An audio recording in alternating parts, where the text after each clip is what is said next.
Bob, welcome to the podcast.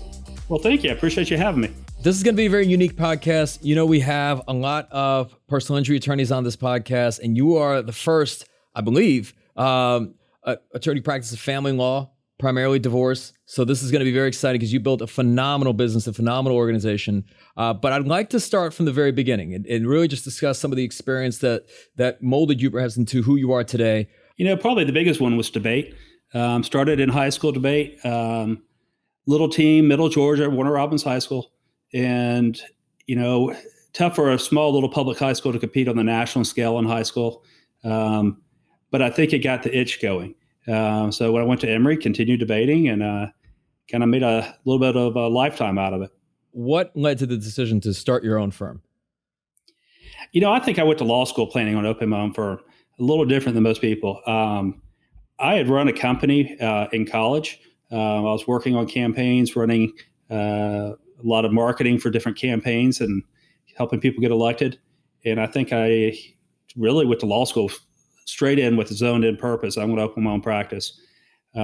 First year summer, I studied what the law firm did I was working with. Second year summer, studied what they were doing and tried to think about what I liked about what they were doing and they didn't like, and literally opened right out of law school. So were you always entrepreneurial? I mean, just coming back to even an early age? You know, probably so. I think I started cutting grass around the neighborhood for a couple extra bucks here and there, rake leaves, whatever it would take. You know, did it throughout college, early years. You know, someone needed help moving stuff in or out. Oh yeah, you know, there's $5 there. You know, I jump on board. So then, you know, as we're talking about anything you can go to law school for, any practice that you can start. Why family law? You know, that's a great question. Family law to me is kind of like a bread and butter practice area. Family law, criminal, these are things that most people go through. They're frankly the most of the court system's docket. Everything else takes second fiddle to those two practice areas. So you know it's there. It's recession proof. I think when I thought about what type of practice area I wanted, the fact that I didn't have to worry about how the economy was doing completely certainly influenced that thought process. It's also a place where you actually get real client contact. When you're working for some corporations and you just don't see them directly and you don't have the same feeling as when you're helping someone individually directly on their case. In many cases, I think when anyone's reaching out to a lawyer, it's not a good day in their life, but particularly if we're talking about like divorce and so on, and that's every single day. What prepares you for that? I don't know if anything per se prepares you. You've got to understand it's their divorce, not yours. You got to be careful about becoming overly personally involved in the case. But you also got to be a lot more empathy in this practice area than you would find in some other areas. People have some real pain and they're suffering through some real stuff. So you want to be there for them. You guys are now 20 plus years. You built this phenomenal practice. I believe over 100 team members, 8-figure firm, multiple 8-figure years. I mean, you don't see a whole lot of this primarily in family law, right? I mean, what is it that you guys are doing differently? A lot of practice areas are all about hitting the home run, landing the big case. Family law is not that. It is about a true grinding it out type of success. It's doing everything a little bit better than yesterday. And, you know, on the same time, you're going to be paid for what you're doing. You're getting success along the way. So it's really depends on how much effort you want to put in. You control your outcome. A lot of people, you know, look for the quick hits. I think of that much more like playing the lottery. You know, success is there in divorce if you want to keep doing your job and bill your hours and do a good job for clients and all the fundamentals. Now, Bob, you and I both know if there's another family lawyer listening, they're going to argue that they're also working hard, but their results are not your results. So if we could get down to even some of the specifics, because I mean, everything down to some of the systems you've implemented, maybe even some of the marketing strategies. I believe, you know, you guys have the M&T way. Tell me about that. You know, there's a lot of really hardworking and there's some really great divorce attorneys out there. I think one of the things that really helped us is, and I think it helps a lot of different practice areas, not just divorce, is the focus of running a business, not just running being a good lawyer.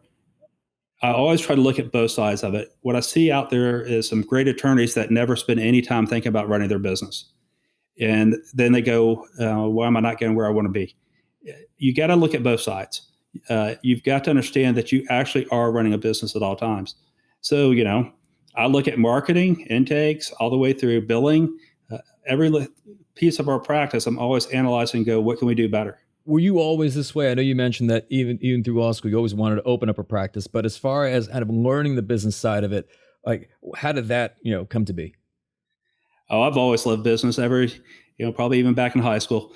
I remember working at a grocery store in high school and think about how they placed different items to sell.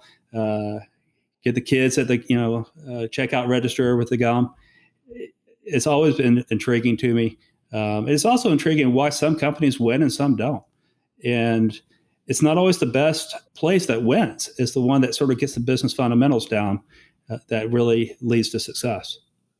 Now, if you can look back on the last, let's say, 23 plus years, I think there's been a series of very good decisions that you've made that likely had a huge impact on the firm. Are there a few key decisions that you can look back on that you believe had some of the most impactful, or let's say like led to, let's say, the greatest impact in the firm?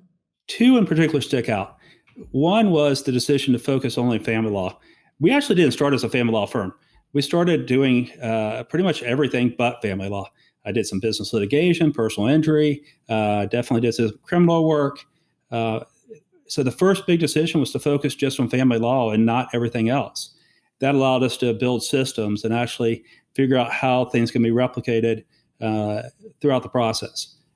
The second decision, which I know a lot of people questioned at the time, was the decision to kind of stop practicing as much as I was and getting other attorneys trained up, spending my time training additional attorneys to go out there rather than myself. It's a really tough call because people go, you're the top biller in the firm. You're the guy that's billing the highest billable hour. Of course we need you out there. But if you're out there, you're not helping the rest of your team inside the house. And that's what I thought was more important. You have to make that jump. You have to make that leap. You have to go against what everyone was telling you. I remember how everyone reacted when I told everyone going, by the way, guys, here's what's going to happen. And they were like, but, we need you out there. It wasn't like I was leaving the practice. I was just taking a different point of view. I was helping behind the scenes. I was helping them set up the cases, letting them work with the clients directly in the front end. And over the years, as the firm is growing and scaling, and not just in headcount, but also in revenue and even the number of clients, what were some of the biggest changes that you saw as you guys were growing, year over year, hitting the 7-figure mark, 8-figure mark, just in terms of the structure of the practice and how you led the firm? I think, we started realizing the need for administrative side of the practice. That was one of the first early challenges was, oh, wow, we actually need someone in charge of marketing. We need someone in charge of handling intakes. I think all of us as attorneys handled every intake call for a while, and you just can't keep doing that. You had to do something different. So it was a lot of small little decisions like that sort of implemented every day where you're sort of going, is there a better way of doing what we just did yesterday? And we kept replicating that model. Yeah, I imagine that you were also, during this time, networking with other lawyers, other law firm owners, and we were likely seeing very different results. Where were you learning during this time? I probably learned outside of family law. I don't think I spent a lot of time trying to figure out from my competitors what to do. I looked at other fields that I wasn't competing with and going, what are they doing? I studied personal injury attorneys a lot. I started going, how are they running their practices? I studied a lot of non-attorneys. Every business point of view, especially medical practices. I used to represent a lot of medical practices. I saw how they got acquired by big corporations, and I was trying to understand what were they doing different than before, and what did I like about it, frankly, and what I didn't like about it, and try to implement some of those things. And I know something that comes up quite frequently when you talk about the firm is creating this idea of this wow experience for your clients. And when we talk about something like divorce, right, that and the idea of a wow experience could sometimes be a little bit striking. What does that mean? What is that experience like? And how does that fit into your process? You're not going to make a divorce a happy thing, but going through that difficult time, you want someone to be provided the best service they can, much better than they normally would get. They need more than they normally get. They deserve more than they normally would receive. And I think that's kind of the key focus is what can we do to make this process a little bit better, a little bit easier? It's not going to make it perfect. It's not going to make it good. There's no winners in a divorce, but you can make the process at least as smooth as possible for them through the process. Is there like one specific thing that you guys do that you believe that other firms don't do, or that's been, I guess, a key differentiator in that client experience? Couple things. Education, that is a core value of the practice, and it goes up and down the systems. We have a website with about 5,000 pages of content talking about every aspect of divorce. We are a content-driven marketing company. But the funny thing is, it actually didn't come from a marketing approach. It came from an approach of trying to help our clients. They'd have a lot of common questions. I was like, well, I get that all the time. Let me just put it up on the web for people so I don't have to waste their money answering a common question. I liked it better as an attorney because I could do more advanced stuff. They liked it because they were learning a lot of stuff for free. It was kind of a win-win. Education is definitely a core value of how we got to where we are on that side. And speaking of marketing, I know at this point you guys do a lot of marketing, and some of it is things that you can very much directly track, while other initiatives maybe not as as trackable. If you could speak to some of the things that you guys do from a marketing standpoint. We do a lot. We've probably started as a digital practice first. That means we focused in on what people would call SEO, organic searches, winning content spots. We didn't target the land of divorce lawyer type of terms that everyone would target. We targeted, what I call long tail concepts that they would ask and try to work on that side of things. We also spend a lot of time on PPC, but we buy a lot different than most people do. We don't try to buy the same high price terms. We focus on terms we think are relative good values on location-based targets. So we do a lot of the trackable digital stuff. But we also see that, that trackable digital stuff is influenced by branding. It's just plain and simple. If people know you, they're much more likely or more comfortable to check you out. And that's all we're asking. So, we do a lot of time on branding. We brand with UGA, a lot of stuff with the Dog Nation and with a football program out there. We do a lot of stuff with local radio, and we kind of keep, different avenues. Some of it's just a blind leap of faith. That's the problem with branding. You don't have the information, but you do see the results. You start to see that people recognize you better. You start to hear people going, "Oh, I heard your ad, Bob." You recognize your name ID is moving up a little bit in the community, and that's important to at least be in the consideration for a client looking to hire. As far as making a decision, I believe in making a blend, just like a good investment portfolio is a blend of different things. I think you want to have a blend. Branding's part of it. If you just go straight digital, you're missing the fact that you're paying a lot higher amounts than you should because people don't know who you are. You want to blend it all together. And let's talk about Dog Nation, for example. I know you're a huge UGA fan, and go Dogs. Go Dogs. I wonder if that influenced your decision to sponsor Dog Nation, because you're a huge fan, right? You're at the Georgia games. You love just being there in the first place, and then sponsoring Dog Nation, which I think is one of the most widely listened to and viewed. Like, just what would you even call it? It's like a UGA like news show, essentially, right? I mean, they have a daily news show coming out. I probably started sponsoring because you're right. I enjoyed them. I liked it. I wanted to support what they were doing. Got to know the different people that produced it through a lot of different contacts I had. I wanted to show that support. The other side, too, is I really wanted to find an audience that I could relate to. Atlanta's, 6 million people, roughly, give or take. And you can't be known by everybody. But you can find markets that you want to target, groups that you have affinity with. We have a lot of affinity with the Georgia fans, and I think a lot of them, and we'll be on the forums with them. We'll chat with them online. Not about divorce. We're talking about football. Who's going to start? Injuries, the stuff that normal fans talk about, because I think they want that real feel, and frankly, we enjoy it. So you've got your branding on any of these videos that they put up, and it seems like that's very difficult to track. But have you had people that over the years have said, "Hey, I saw you or I listened to you on Dog Nation, and that's why I reached out"? Or how have you been able to determine if that's been effective? You'd be surprised how many consumers will just straight up tell you, "I've been following your Dog Nation for years and thought I'd give you a call." We'll get a bunch of those per month. But if you made your buying decision just off of those feedbacks, you wouldn't make the buy. You have to look past that. Is just being considered by a lot of folks that just don't even remember where they heard you. I always find it fascinating for all the branding we do. Someone will say, "Hey, I heard you on this radio station that I never advertised on.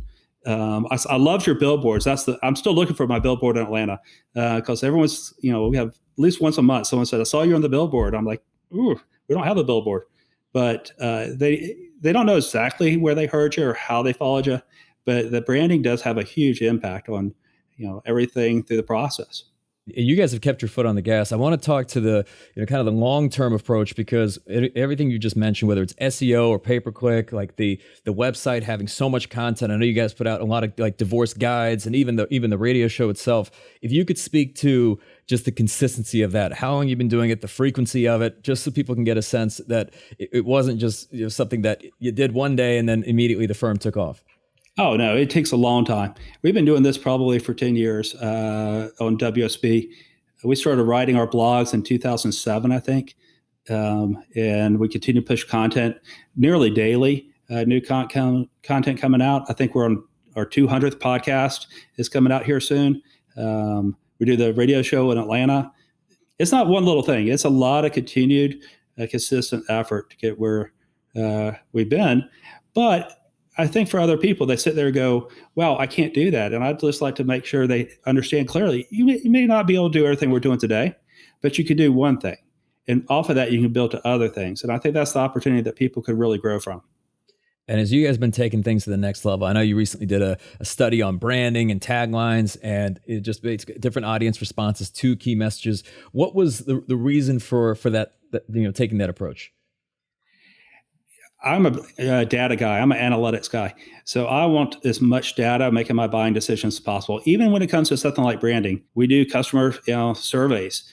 So we'll actually do studies just like WSB does for their radios and for political campaigns. We'll sit there and go, what appeals, what doesn't appeal, and try to test the messages before we go out with them, so we can try to be on point with the best response rate we can. I mean, anyone can just pop up an ad, but popping off an ad that's really nailing your buying proposition and why people should, buy from you versus someone else's, what makes you different. So this is when you're getting feedback like this and you're getting data like this is now influencing the messaging of future marketing. It does. We'll test every radio commercial before they go live just to see how it does versus other old commercials. We test all videos that we do, We did a video with y'all and did a great job. But, we tested our old video with it before that one went out to sort of go, did we improve or not? If not, what can we do to get better? So, Bob, I know we've talked about a lot of the good decisions that you've made over the past 20 plus years. Looking back, what have been, perhaps some of the mistakes that you've made, and what were some of the things that you've learned just over the past few decades? Two things stick out. Building systems sooner. As difficult as it is, we wasted a lot of energy doing things again and again from scratch that we should just build a system from the first time we went through it. That would have been a huge help. The other side of it, I think, is we should have thought about leadership earlier. When you start to approach that 1 to 10 million, try to push forward as far as your revenue growth, one of the key components of that is building a better leadership team and having other people help you do it. And I think we could have started that initiative a little bit sooner. From your experience, which revenue mark has been the most challenging to reach so far? 100 million. Haven't done it. Yep. I mean, 10 million was definitely a tough mark. It was a goal there for many years. I felt pretty comfortable we'd get there. I sort of saw some plans of how we'd get there, but the timing wasn't always in my control. One thing we're real proud of that people don't talk about a lot is we've never gone backwards in revenue in 23 years. So it's 23rd year anniversary right now, and don't intend to start now. To be able to achieve that level of consistency year over year over year, what do you attribute that to? We focus on winning what I call the game of inches. Everyone talks about, go the extra mile. Internally, they'll tell you, Bob's all about going the extra inch. Do a little bit better with everything we do. And the cumulative effect of a little bit better as you grow in size is a lot better, happens quicker. So, a simple thing, you bill extra half an hour a week. All right. For one person, probably not going to swing the dial. But if you get, 40 plus attorneys doing it, it's going to make a difference. You get that plus all the paralegals, it's going to make a huge difference. And people don't understand the power of small little victories and just slight improvements that really influence the process. To me, it's the 1% game. It's not per se that, we're a better firm than other firms. There's a lot of great attorneys out there. I recognize that. But we really try to push that extra 1% every chance we can into everything we do, whether it's marketing, intakes, frankly, how we run a case, how we build our systems, all the way through the billing process. How would you describe the culture of the firm? We focus a little bit different than some firms. We try to emphasize the family side of the family law practice. We're a little bit more work-life balance than I think a lot of firms that try to compete at our level. We recognize that there is more to this than just practicing law, and that together we can achieve a lot of wonderful things. Education's the core. We really invest in our people. We invest in our clients. We believe that lifetime learning is critical to our process. You got to keep getting better, and you can learn from everything. Certainly, you can read books and stuff like that. But I go to Disney all the time. When I go to Disney, I learn something there almost every time, but that'll help me influence how to run my practice. Disney does it better than almost anyone out there. When you think about who you can model, you talked earlier about looking at other family law firms. Why would we stop there? Disney is known for its great, excellent customer service. So, let's start there. Let's go with who the best in the country are doing it and see what we can do that they do. One of the big lessons I got from Disney is how much they invest in their employees, so their employees could take care of their folks. Nothing's perfect. I understand there's plenty of critiques people can have on it. But I think they do a pretty darn good job for as huge of a company as they are of helping the focus be where it needs to be, taking care of the clients, providing excellent customer service, lifetime memories. That's what it's all about. So I want to talk, because just from a leadership standpoint, just over the years, we're talking about kind of your evolution as a leader. How is it any different? Are you different in how you lead today versus how you started the firm, or how has this kind of evolved over time? It's definitely evolved. I don't even know that I would call myself a leader in the beginning. I just sort of did, I think, what a lot of attorneys do. I just practiced law, did my thing. I'm not so sure I recognized how fast we were growing and how big we were getting for a long time. I just kept, I'm Bob, I'm doing what we're doing. And I just try to approach it with a simple golden rule type of approach. Treat others the way you want to be treated. I think, though, as you grow, you start to recognize you've got to actually take ownership of your position in the firm. And that includes setting the pace, setting the tone, showing what's acceptable, what's not, holding people accountable for their results. Really demanding someone to be a little bit excellent, better than they were yesterday. Maybe it is a Nick Saban thing, but that extra little push to be, how much better can you get? It makes a difference. So, Bob, I want an honest answer here when I ask you this, because it's okay, right? So I can tell you right out of the gate, not everyone listening will agree, will like it. There's going to be some, I think, that will agree. This is something that, again, I like to ask leaders because I want to hear their perspective. But do you believe that as a leader, you got to be neurotic or obsessed to be successful? I think it helps. I kid behind the scenes that I've made a career out of my OCD. I am probably a little bit of obsessive on everything we do.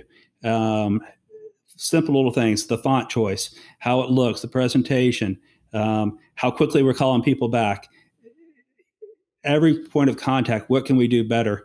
So I think you do have to be a little obsessive about trying to be perfect, or at least trying to get better at all the time. And I think it's too easy for people to sit back and not keep trying to get better. If they feel success and they're pretty happy with it.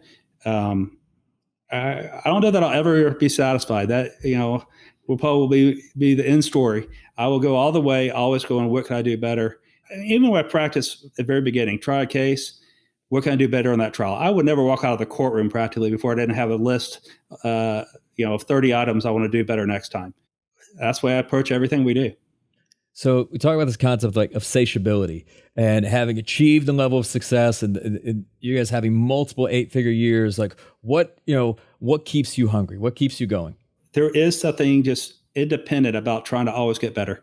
There is something that's sort of just the drive to see what can you do, what type of impact you can make, how many people you can help in terms of clients.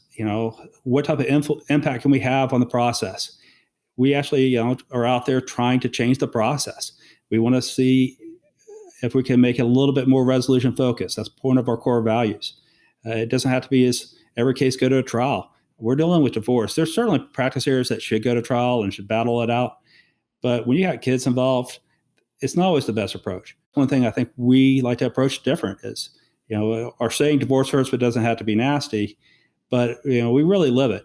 Is we'll try to save a marriage when we can, when it's still possible. It doesn't hurt your business. People always go, "Isn't that really counter to your business?" It's just not. You always get better by trying to do right and try to do good out there.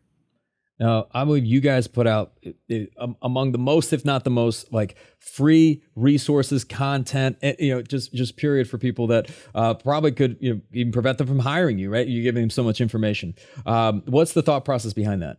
It's been a content-based strategy from the very beginning. It's about just trying to help people, not just people that can afford you, but help everybody. As lawyers, we pretend to hold that the law is some great magical Wizard of Oz thing that the regular person can't understand and they have to hire us.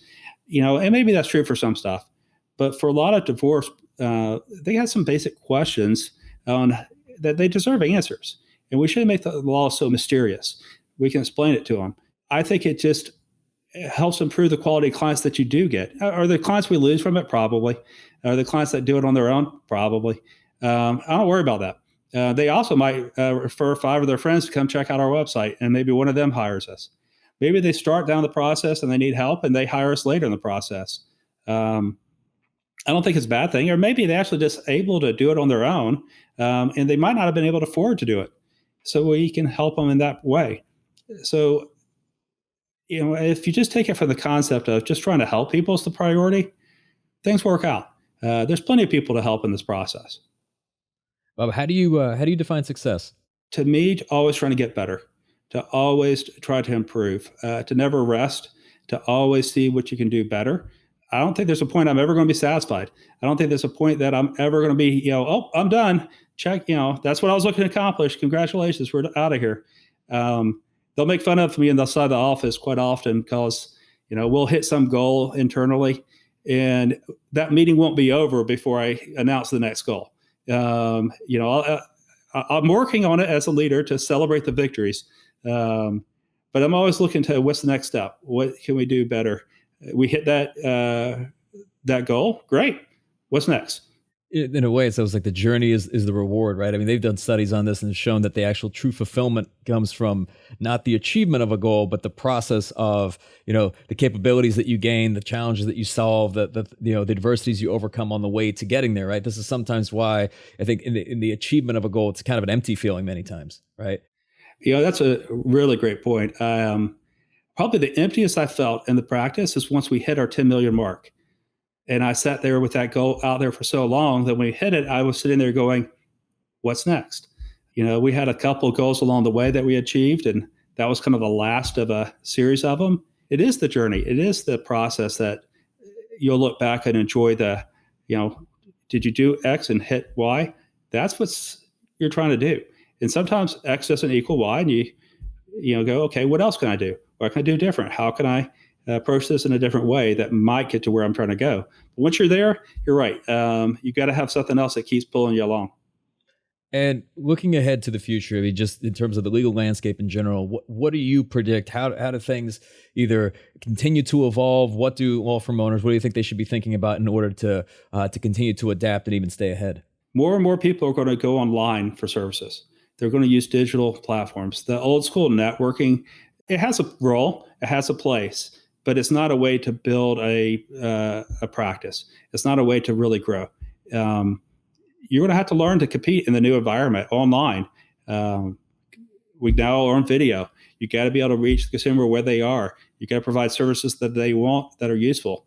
We're all got to figure out how we can make them more cost effective for people. People can't afford endless dollars on a divorce. They got to figure out how we can do this more effectively, more cost efficiently to help more people. I agree wholeheartedly. I mean, so much of it is about adapting to the needs of consumers.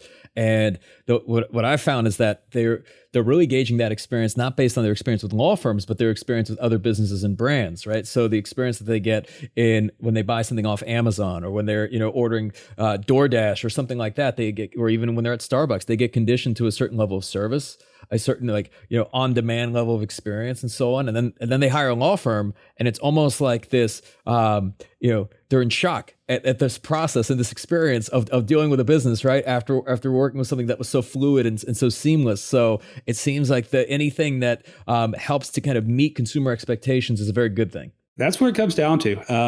And we have a really tough job as lawyers ahead. You look out there, everything's moving really fast in society, and law's not keeping up. We still think, 6 months of discovery is not a long time. It is for that's discovery period in Georgia. That's a long time for people. In my practice here, a long time to be going through a divorce, not knowing what your future holds. It could be another period of time before you get to go to trial. All this can add up. It can be a year, sometimes 2, in very contested cases to get a divorce.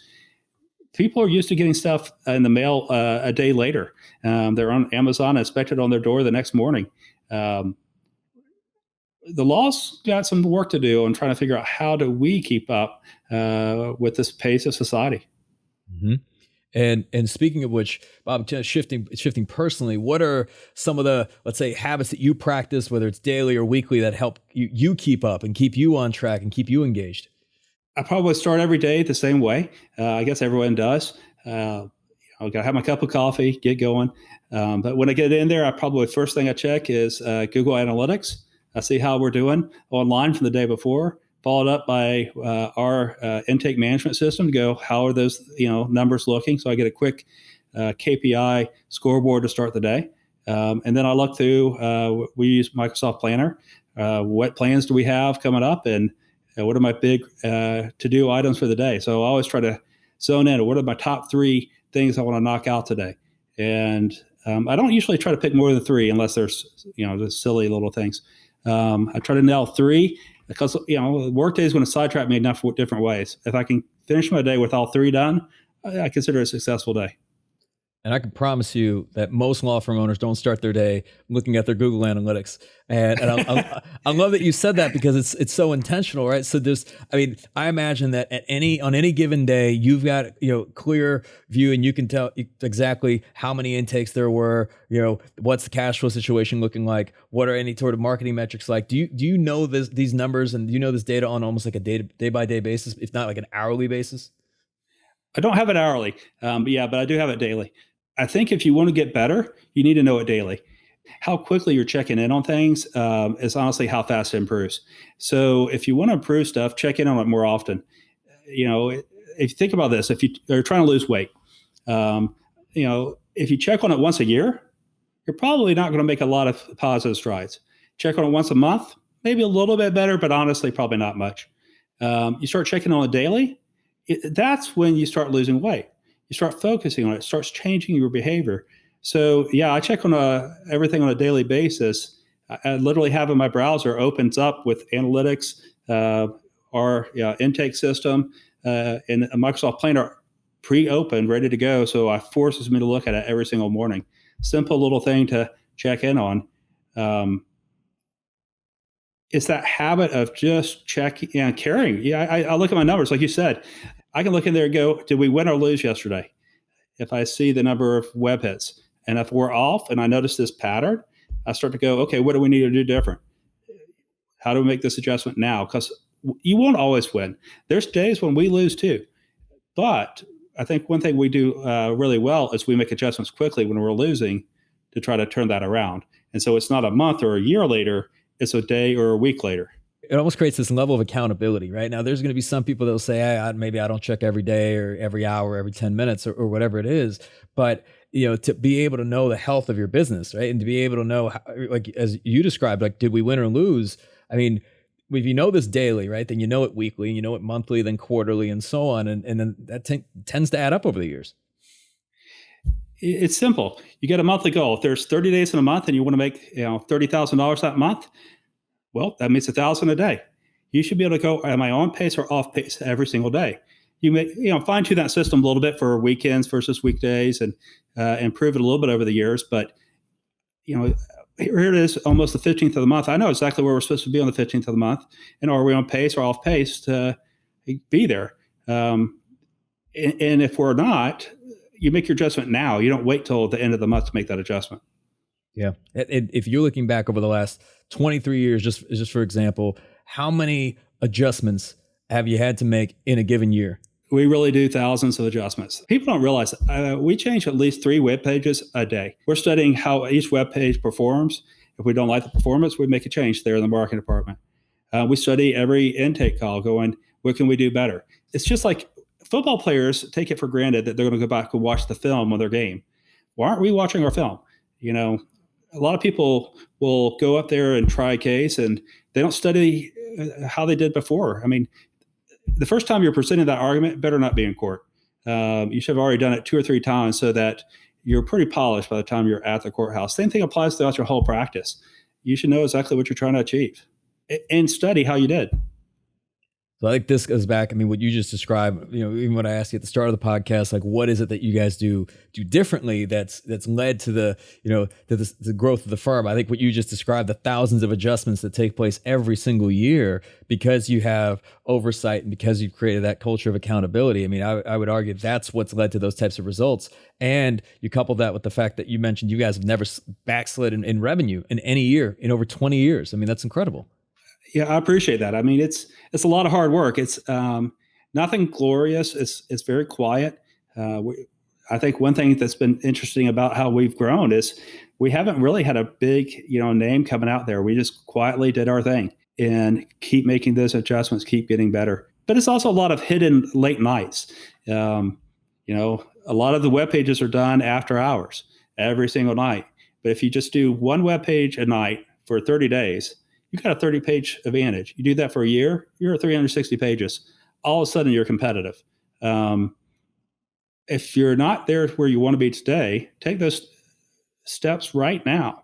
Start taking one little change one little habit, and build off of that one piece. You want to make a bunch of them, and over time, you will. But you got to start somewhere. You got to start making one adjustment. And it's interesting, even before we started the podcast, we were talking about the fact that even now, like, you guys are not only continuing with education within the firm, but you're continuing to make those improvements all across the board. I imagine you see, even with the results you've had to this point, you're consistently seeing areas of improvement. I think that's been the strangest thing to find as you grow. I find more problems with what we do now than I did when I first started. If you asked me everything that was wrong the first year, that list would have been pretty short. You ask me what everything we do wrong this year, and that list is going to be thousands. If you're really trying to get to be great, you're going to look and see thousands of opportunities to improve. And it becomes somewhat overwhelming. But if you pause for a second and go, these different things to improve, what are the most important? Work smarter, not harder. What are the things that are going to have the biggest impact? And start implementing those changes every day. It does work. And Bob, who would you say some of your mentors are today? Who are you learning from? I'll start with y'all. I think y'all got 1 year in Atlanta. Even before we ever did any work with y'all, I admire you from afar. I think y'all have done a lot of wonderful things. I like to see companies that are growing. I look at Inc. 5000. That's actually how I finally think I first got to know about y'all. We were both on the list, and I was like, who are these guys? They're in Atlanta. I think I look at other Inc. 5000 companies, try to find other people that are trying to push the envelope, that are trying to develop something out there. I don't turn back to lawyers a lot, to be honest with you. I look at a lot of non-lawyers going, what is their business doing to get better, whatever it may be. And it's so interesting, in listening to some of your responses, like when you're talking about just like how you start your day and then the focus on data and accountability and so on. I'm sure that to some people listening, that it's going to sound strange. They're going to be like, well, that sounds, a little bit overboard or overkill. And I'm just nodding my head thinking, well, of course, that makes perfect sense. I mean, that's exactly how it's done. And every person that I believe who's achieved any level of success, that they're doing things like that. They're obsessed with the work that they do. They're obsessed with they're, supporting their clients, their team, making a great impact. And for them, revenue is nothing more than really a scoreboard at this point, right? Because, they, like, as you mentioned, I mean, there's, if you look ahead to even the future of the firm, you want to keep pushing. So I commend you for that, but it's almost like these, what's the saying? It's like success leaves clues, but failure leaves fingerprints. It is all that little stuff. It is all that daily stuff. And, for the folks that sit there going, I couldn't do that. I got too much work. I got too many cases. You definitely feel that way. I don't want to take that away from you. I hear it from our attorneys. I'm overwhelmed. But you've got to find a way of taking one thing above what I call the whirlwind of life and of your caseload. And so I'm going to improve this one piece this month, just one thing, and make that your overarching goal for the month. Yeah, everything still has to happen. You still got to go to court. You still got to prepare files, still got to meet with clients, you got to do everything you were doing. But if you have that one thing and you look at it going, I need to get that achieved this month, and you do that for 12 months, it's amazing how this basic process actually it really is to success. Yeah, it's like this, as you guys have experienced, this 23-year overnight success? There's not all pretty years, first 10 were pretty rough. That's what people don't see. They don't see those tough years where you're struggling pay bills, pay rent, pay your employees. It's not always pretty. It's not always easy. It's a lot of hard work along the way, but consistent effort over time is going to lead to consistent results. What kept you going in those early years? I just have a drive. I'm not going to give up. I'm not going to fail. I'm going to find a way. May not find it the first time, may not find it the 50th time, but I'll find a way. And I think it's that persistence. It's that hunger. I know, like John Morgan's, Can't Teach Hungry. I remember when I first read that book, and I was like, that's kind of weird. But I look at it today, man, he really nailed that concept. You just can't teach hungry. You got to want it. A lot of people say they want success, or they say they want something. It's easy to say. What are you going to do about it? Are you going to do something to make that happen today? Take that challenge today. Don't wait. If you say you want to be the best in your practice area, or you say, you want to do something, you have that control right this second. All you have to do is take a second and go, what am I going to do different this month? And start executing on those items. And Bob, as we come to a close, this being the Game Changing Attorney podcast, what does being a game changer mean to you? I don't know if I ever will perceive myself as a game changer. I'm just doing my thing, trying to run a practice, trying to take care of the folks that work with me, trying to get a little bit better. It is pretty crazy to sit back and think about how big we are now versus, it's just me, myself, and I on day one. But, I appreciate it. I appreciate the efforts of all the people I worked with along the way. This is a lot of people. I just happen to be, the front man, if you will, that's up there that from the very beginning. But this effort wouldn't be here if it wasn't for the individual efforts of so many different people that have worked with us over the years. Some still with us, some frankly that have moved on and done their own thing. But that's what's really got us to where we are. Looking back on all of it, are you proud of yourself? I am. I think, when you sit back in life, I've had a good life. I've achieved a lot of what I wanted to achieve. Of course, I'm going to try to keep getting better, but I don't have any regrets. I think I put it out there on the line. I think I did a pretty good job, and I think that's all you can do. I never made it to be the Dallas Cowboys starting quarterback. That was a bummer, but I think I took this field, I took this job, and I think I did a good job. I think we've changed the way this practice area happens in Georgia, and for other states that are listening in, we'll see what we do one day. But because I'm not going to rest. As long as I can keep going, we're going to keep pushing this forward.